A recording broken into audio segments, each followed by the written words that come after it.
As a tree grows in an orchard, it needs support. Wind can cause damage to the trunk and can also cause the tree to grow in the wrong direction.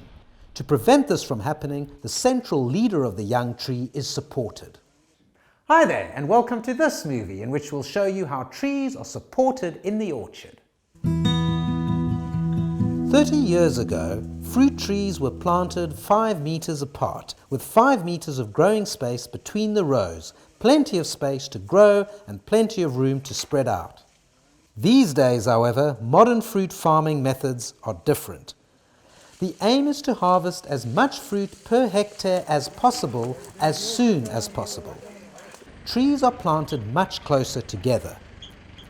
Each tree is now 1.5 to 2 meters away from its neighbor in the row, and the space between the rows is 4 to 4.5 meters.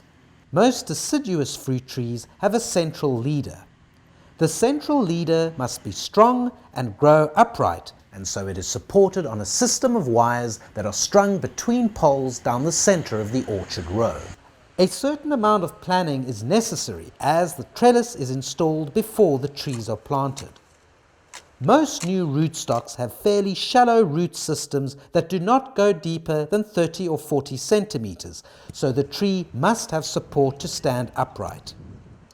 Erecting a trellis is costly, but there are no shortcuts. It must be done properly or the trellis could collapse in strong winds or as the tree gets heavier.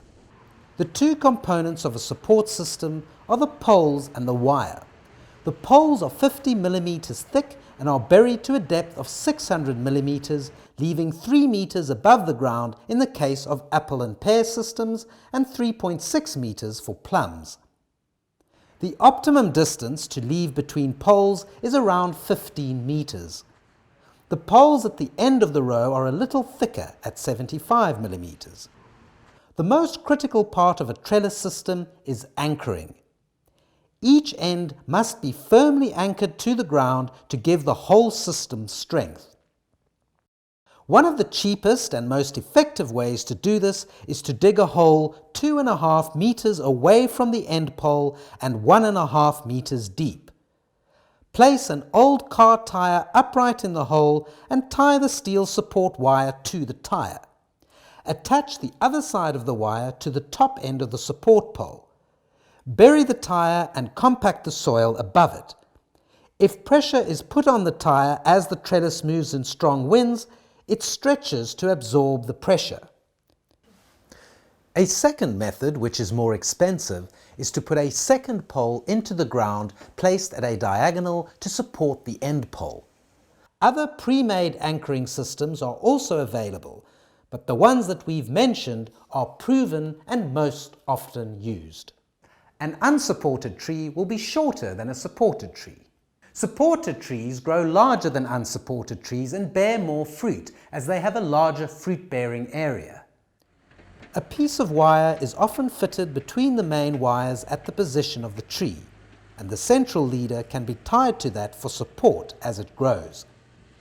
The central leader of the tree is attached to the trellis wire using a flexible polytube called a spaghetti tube. As the wire ages, it stretches, and so it is important to retension the wires when necessary. Trees perform far better when they have a good trellising system to support them. Once the tree is fully developed, the trellis can be removed, but it's a lot of work to remove a trellising system, so generally they're just left in the orchard.